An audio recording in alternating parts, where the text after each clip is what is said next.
पहले तो कहीं भी शिवालय निर्माण होता था तो शिवालय में भगवान महादेव के लिंग स्वरूप की स्थापना करने के लिए विशेष प्रकार से माता नर्मदा के जल प्रवाह में से शिवलिंग लाया जाता था और इस शिवालय में भगवान महादेव के लिंग स्वरूप की स्थापना करते हैं। शिव महापुराण अंतर्गत बहुत सारी बड़ी लिंगावली है। लिंगोत्पत्ति श्रुता शुभा श्रुत्वा यस्य प्रभावन दुखनाशो भवेत्। शिव महापुराण ग्रंथ में पाषाण शिवलिंग की बहुत महिमा है।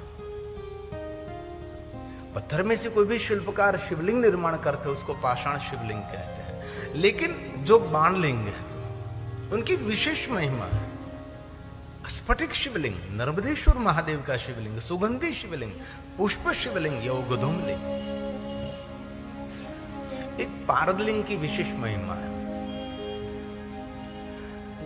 भगवान विष्णु जी ने बाणासुर को पारद शिवलिंग दिया था और पारद शिवलिंग की पूजा करने की महिमा अलग है। सभी लोग पारदेश्वर महादेव की शिवलिंग की पूजा नहीं करते।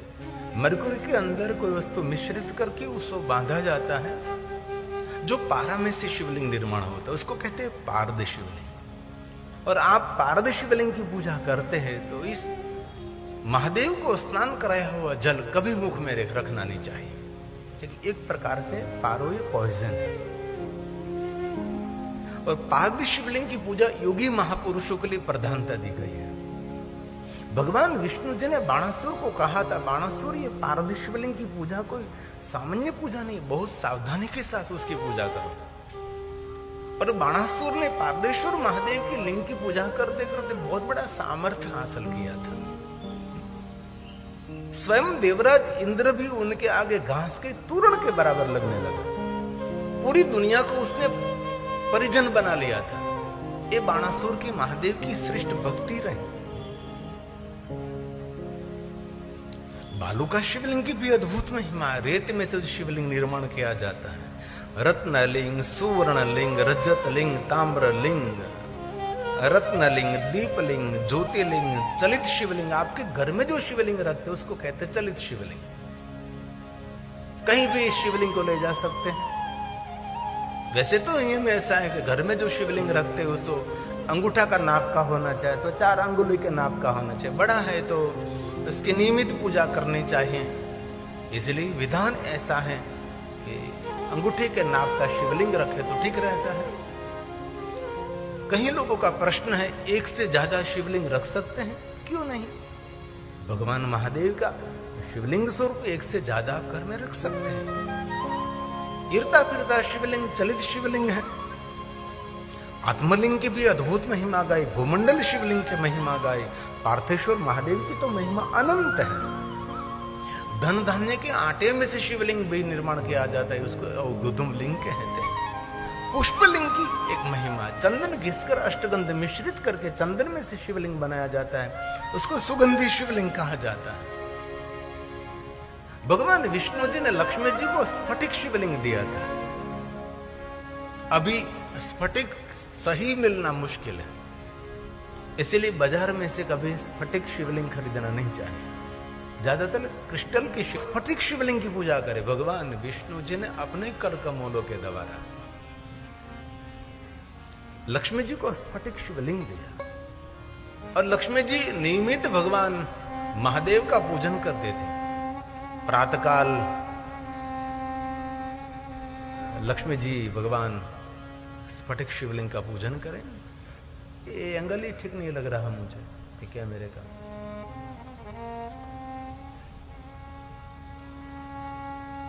और नियमित पूजा करते थे, एक समय नहीं, तीनों समय, जो कि भगवान विष्णु ने दिया था। और लक्ष्मी जी को संपूर्ण शिव भक्ति का मार्गदर्शन भगवान श्री हरि ने किया है। मध्याह्न में भी भगवान महादेव का पूजन करें, संध्या समय भी भगवान शिव का पूजन करें।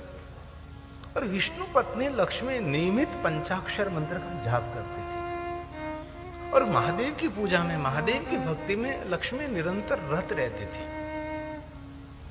और धीरे धीरे लक्ष्मी जी की भक्ति विवेक पूर्ण कहा कि महादेव जी, आपका दर्शन ही सबसे बड़ा वरदान है।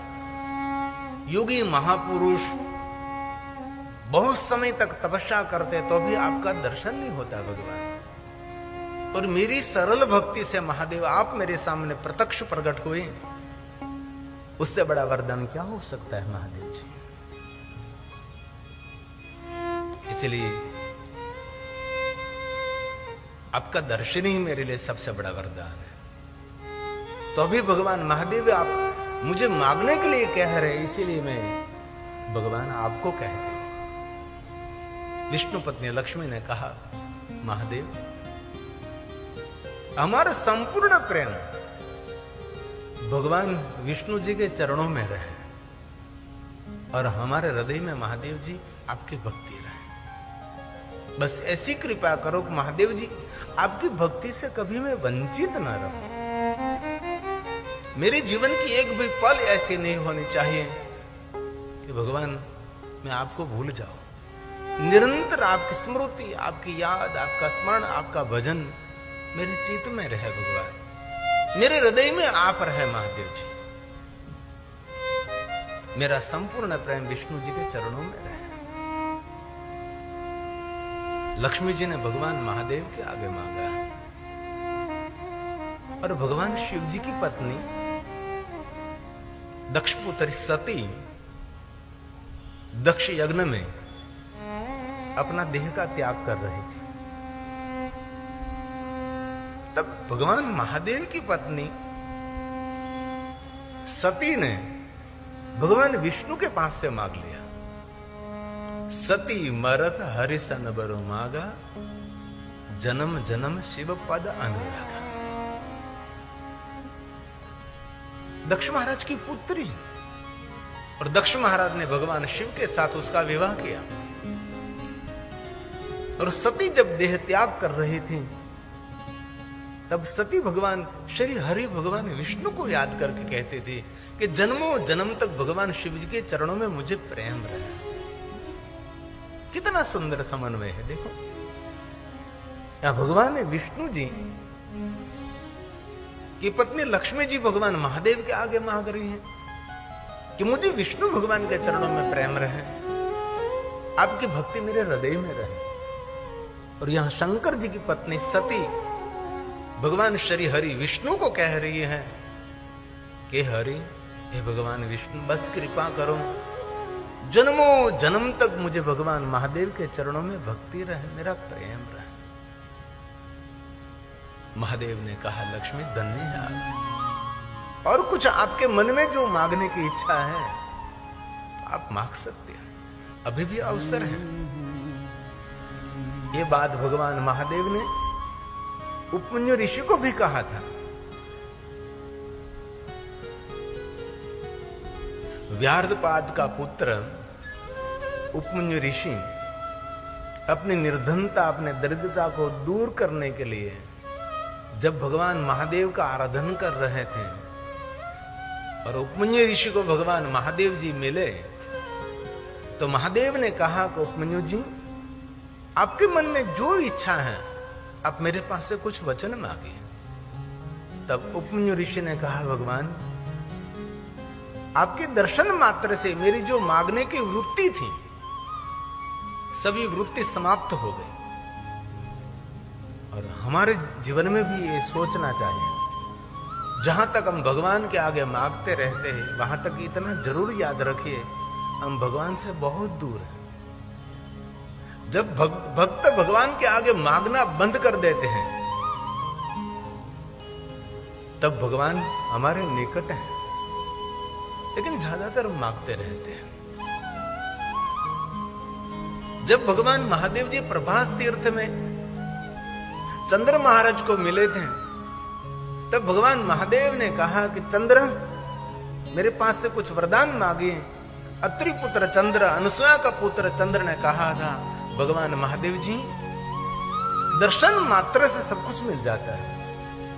मुझे पता है महादेव जी आपके दर्शन से कुछ मांगना नहीं पड़ता, सब कुछ मुझे मिलने वाला है। जिनको भगवान महादेव मिले हैं और महादेव के दर्शन का इतना प्रभाव रहा है, मांगने की जो वृत्ति है ये संपूर्ण समाप्त हो जाती है। हमारे जीवन में भी महादेव की पूजा करते करते, महादेव का अर्चन करते करते, शिव जी का स्मरण करते करते हमारी शिकायत, हमारी फरियाद, हमारी मांगने की वृत्ति जब बंद हो जाएगी तब समझ लेना चाहिए आपको महादेव मिल गया है। महादेव आपसे दूर नहीं है। जहां तक हम मांगते रहते वहां तक समझ लेना चाहिए कि हम भगवान शिव से बहुत दूर हैं। ऐसी बहुत सारी कथा है कि जिनको महादेव मिले उसने कुछ महादेव के आगे मांगा नहीं।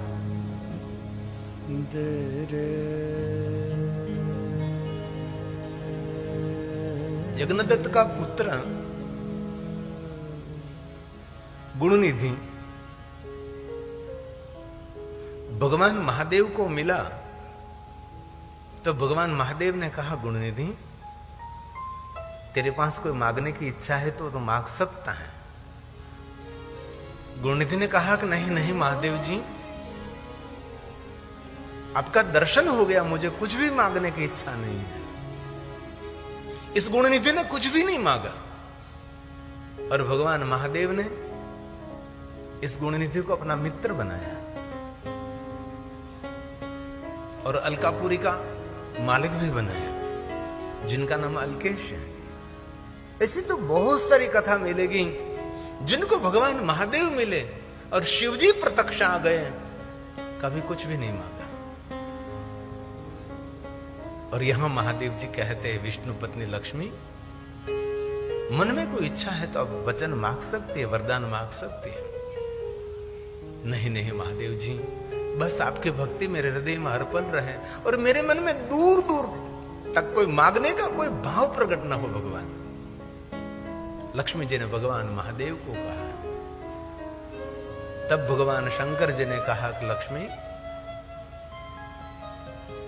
आप मेरे पास कुछ भी नहीं मांग रहे हैं, लेकिन तो भी मैं दे रहा हूं और आपके समक्ष में आज प्रकट हुआ हूं। आज का दिन क्या है? लक्ष्मी जी ने कहा, इंदुवासरे। आज का दिन तो सोमवार है, चंद्र संबंधी सोमवार है। आज मैं आपके समक्ष प्रकट हुआ हूं। ये लोकेशन तो ठीक नहीं भाई, सीधा रखो, ठीक रहेगा। हाँ ये ठीक है, भगवान दिखाई देना चाहिए। शिव महापुराण।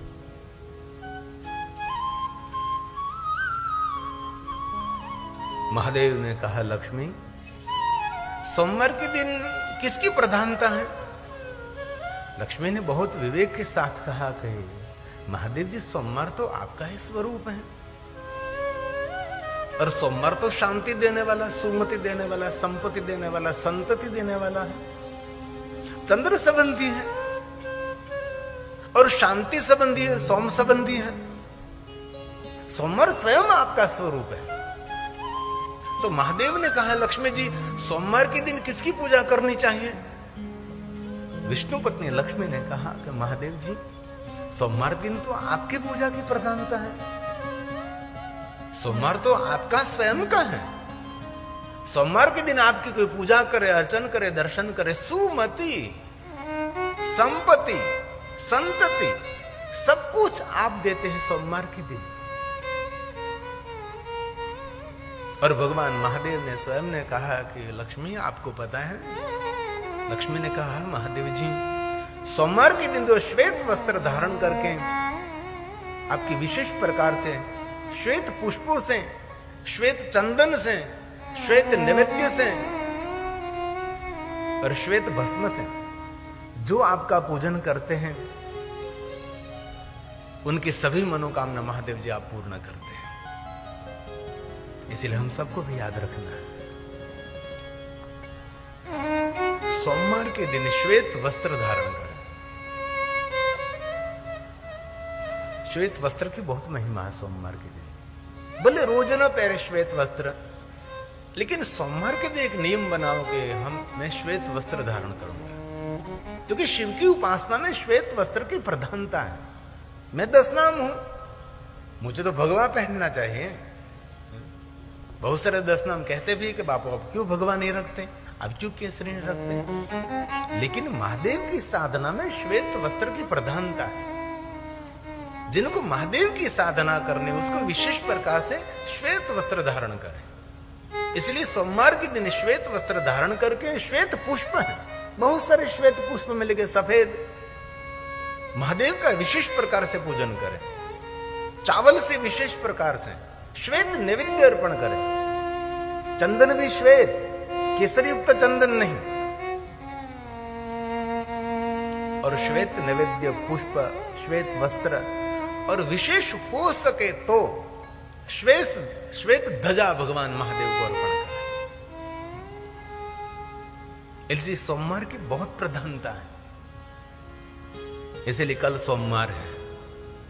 सोमवासरे निशि भोजनम, सोमवार के दिन पूरा दिन निराहार रहें और संध्या समय शिव जी के दर्शन करने बाद आप भोजन कर सकते हैं, उपवास का फल मिलता है।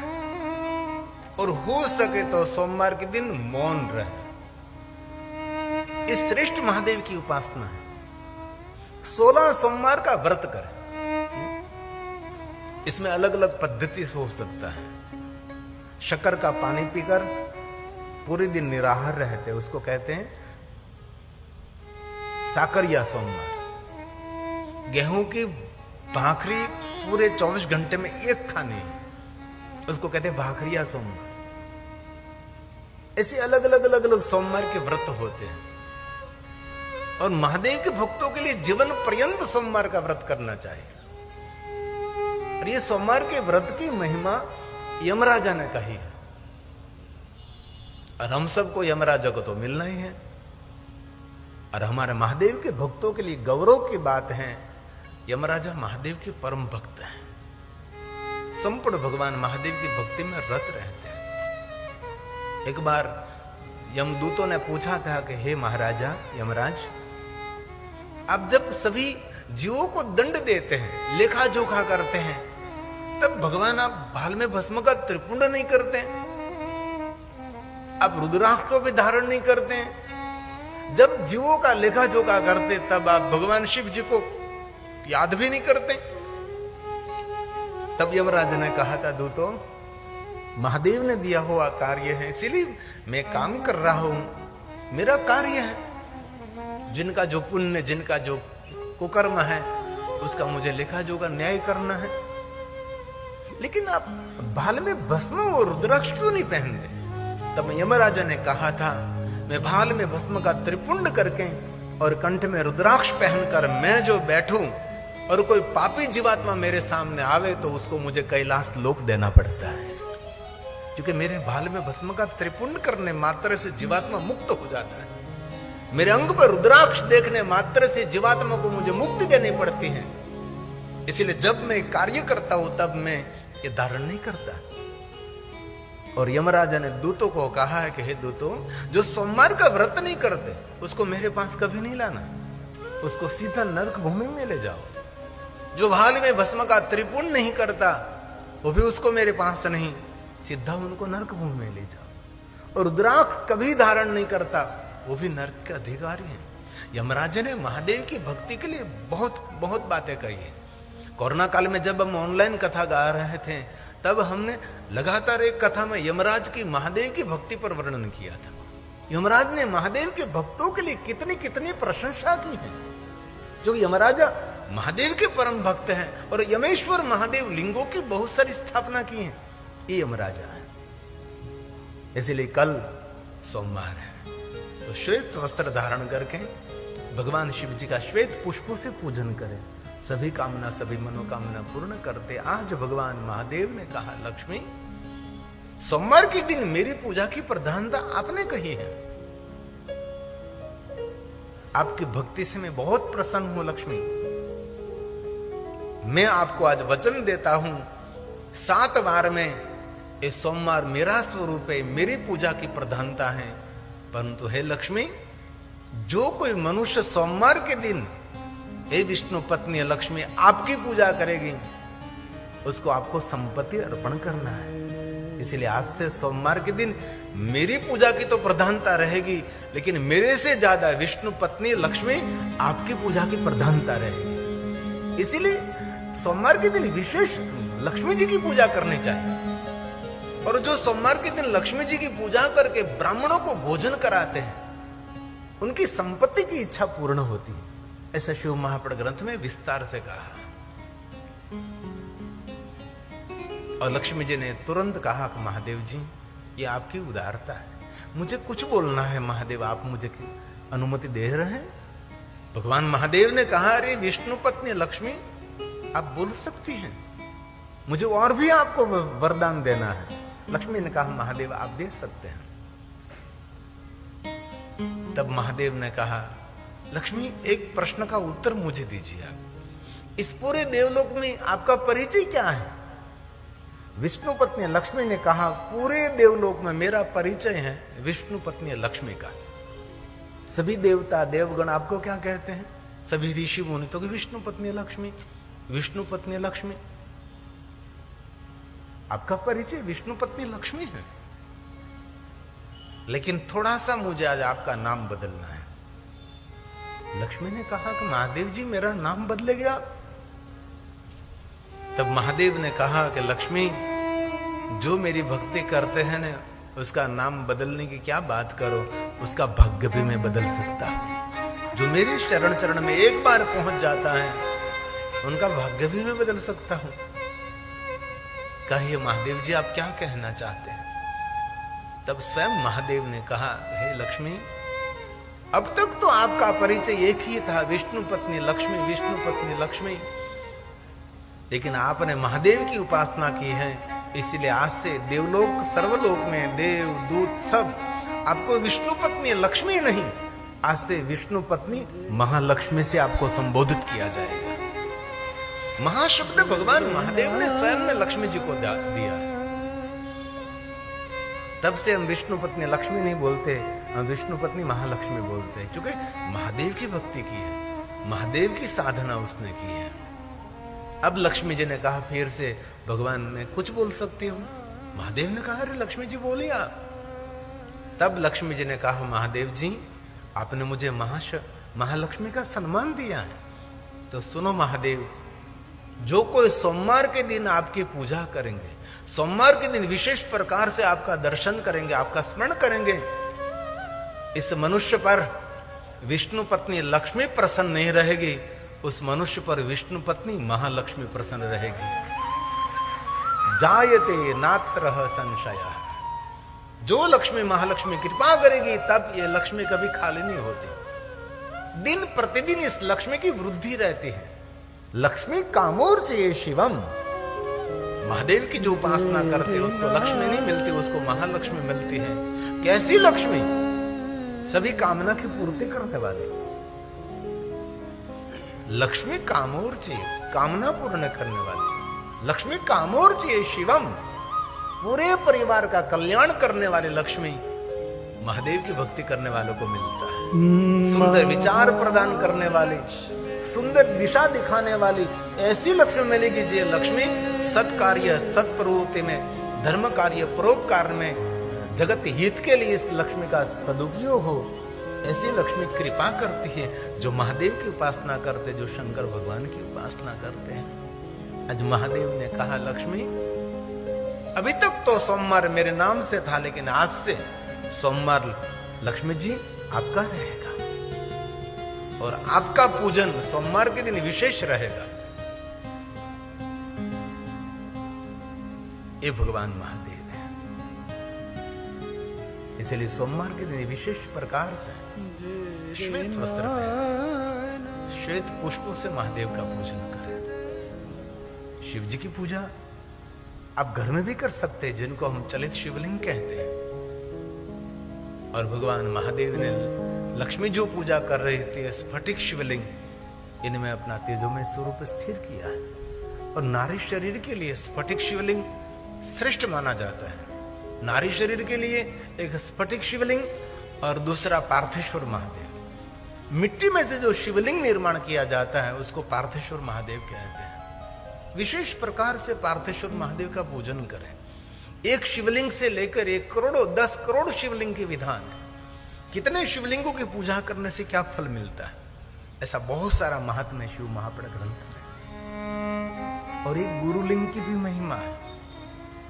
बंद हो गुरुपद कंज कृपा सिंधु नर रूप हरि, उसको गुरुलिंग कहा है।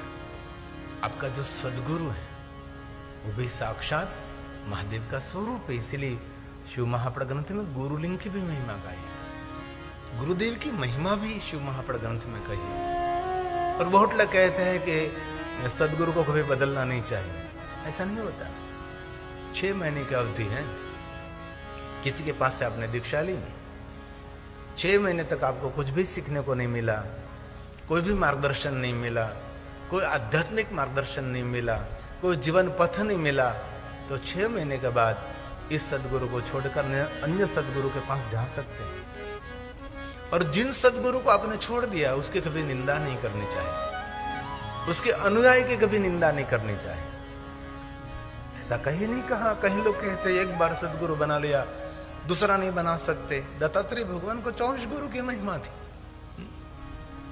लेकिन कुछ जो मिल रहा है आध्यात्मिक मार्गदर्शन मिल रहा है, कुछ धीरे धीरे आगे बढ़ रहे हैं आप, और कोई जीवन का तर्क अर्थ मिल रहा है, तो जरूर इस सदगुरु के सानिध्य में रहना चाहे। इस सदगुरु को साक्षात भगवान का स्वरूप मानते हैं। इसलिए शिव महापड़ ग्रंथ में सदगुरु को गुरुलिंग कहा है। बंदो गुरुपद कंज कृपा सिंधु, बंदो गुरुपद कंज कृपा सिंधु नर रूप हरि। नर रूप में साक्षात हमारा हरि, साक्षात हमारा हर। महामोह तम पूंज जासु बचन रवि कर निकर। जासु बचन रवि कर निकर। जैसे सूर्य का किरण निकलता है अंधकार को मिटा देते, वैसे सदगुरु के वचन हमारे अज्ञान रूपी अंधकार को मिटाने वाला चाहिए। इसीलिए उसकी महिमा है गुरुलिंग की। शिव महापड़ ग्रंथ में बहुत सारे शिवलिंगों की महिमा है। कोई भी शिवलिंग की पूजा आपको सुखद फल देने वाली। महादेव के निराकार लिंग स्वरूप की पूजा कभी विपरीत फल नहीं देती, कभी दुखद फल नहीं देती। एक पंचाक्षर मंत्र और महादेव के लिंग स्वरूप का पूजन, ये दोनों कभी दुखद फल नहीं देते, हमेशा दुखों को हारने के लिए है। आप पंचाक्षर मंत्र का जाप कर रहे थे, ये मंत्र का निजी स्वभाव है सुख देना, शांति देना। कोई भी स्थिति में कोई भी रीति आप करो, श्री शिवाय नमः बोलो, ओम नमः शिवाय बोलो, जो ठीक लगे वैसे उलट सुलट करके कभी भी कैसे भी बोलो, लेकिन ये मंत्र सुख देने वाला, शांति देने वाला। और देवताओं ने पूछा भी था महादेव को, महादेव ओम नमः शिवाय मंत्र का जाप करते, उसके बारे में आप क्या कहते हैं?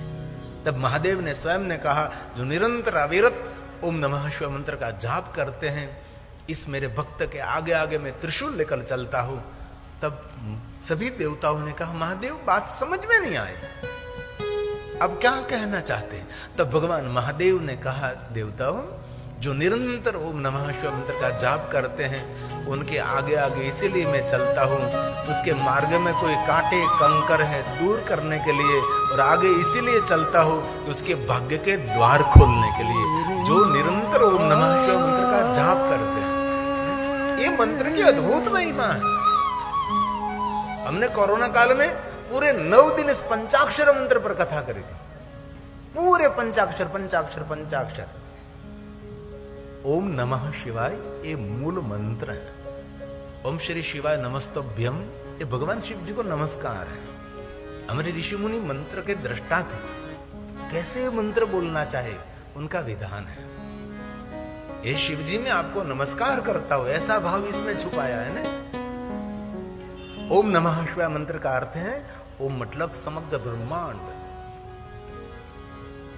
नमः नमस्कार, शिव और शिवाय पूरे ब्रह्मांड का कल्याण करे, पूरे ब्रह्मांड का कल्याण करे, पूरे ब्रह्मांड का कल्याण करे। मेरा एक का नहीं, सबका कल्याण हो, सबका कल्याण हो, सबका कल्याण हो। जो निरंतर ओम नमः शिवाय मंत्र का जाप करते हैं, उनका निरंतर कल्याण रहता है। और स्वयं भगवान महादेव ने दक्ष महाराज को कहा था, दक्ष महाराज जो निजी भाव रहेगा वही जगत में आपके लिए सब कुछ सर्जन होगा। अंदर का जो भाव है वही आपके लिए प्रकृति में सर्जन होगा। इसलिए जितना शुद्ध भाव, जितना पवित्र भाव, जितना कल्याणकारी भाव, और भगवान महादेव ने प्रजेश दक्ष महाराज को कहा था जैसा दूसरों के साथ बर्ताव करोगे ऐसा बर्ताव आपके लिए फलित होगा। इसलिए दूसरों के प्रति अहोभाव प्रकट करें। जो दक्ष महाराज ने शंकर भगवान के साथ ऐसा दुर्व्यवहार किया था, इस कथा से हम परिचित हैं। इसलिए भगवान महादेव ने दक्ष महाराज को दीक्षित किया था। कभी दक्ष महाराज ऐसा नहीं करना है कि दूसरों के प्रति कभी दुर्व्यवहार करें। दूसरों के प्रति जैसा व्यवहार करोगे वैसा ही आपके लिए फलित होगा। कैसे? महादेव ने कहा कि शांत सरोवर में कोई पत्थर गिरता है तो जहां पत्थर गिरेगा वहां से तरंग का प्रारंभ होगा। ये पूरी तरंग पूरे सरोवर में फैलती है। इसलिए जो आप सोचेंगे, जो आप बोलेंगे, जो विचारेंगे, आपसे प्रारंभ होगा। इसलिए मेरे ऋषि मुनियों ने विचारधारा प्रकट करी, सर्वे भवन्ति। ऐसा नहीं कहा सिर्फ पृथ्वी, सिर्फ हिंदू, सिर्फ भारत, नहीं नहीं, ये कितनी विशाल विचारधारा रही होगी। सर्वे भवन्तु, सर्वे भवन्तु सुखिनः, सबको सुख मिले, सबको आरोग्य मिले। सर्वे सन्तु निरामया। ये पहली पंक्ति ऋषि मुनियों ने कही। भगवान शिव जी मिले ऋषि मुनियों को। ऋषि मुनियों को कहा कि आप मांगो, आपको क्या चाहिए। ऋषि मुनियों का सबको सुख मिले, सबको आरोग्य मिले। भगवान महादेव ने कहा नहीं नहीं, सबको नहीं मिलेगा। किसको मिलेगा? आधी पंक्ति महादेव ने बोली, किसको मिलेगा? तो कहा जिनकी भद्र भावना हो। सर्वे भद्राणि पश्यन्तु, सुख का भाव, दूसरों के कल्याण का भाव, दूसरों के आरोग्य का भाव।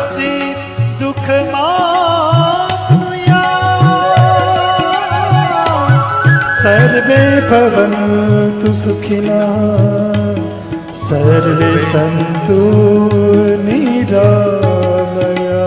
ऋषि मुनियों की उदारता है, सबको सुख मिले, सबको आरोग्य मिले। भगवान महादेव ने कह दिया नहीं नहीं, सबको नहीं मिलेगा। जैसा आपका भाव वैसा आपका जगत। भाव भावा कर्म शिवम, भद्रम कर्णेभिः शृणुयाम देवा। भद्र भद्र, सुंदर सुंदर कथा सुनने का अवसर मिले, अभद्र कभी सुनने का अवसर न मिले, ऐसा भाव चाहिए। भद्रं कर्णेभिः शृणुयाम देवा, भद्रं पश्येम शभिर्यजत्रा, स्थिरैरङ्गैस्तुष्टुवागुंसस्तनो वीर्यसेमहि देवहितं यदायुः। भद्रं कर्णेभिः। इसलिए ओम नमः शिवाय मंत्र का ही जाप करें। ये मंत्र सुख देने वाला, संपत्ति देने वाला, कामना मनोकामना पूर्ण करने वाला है।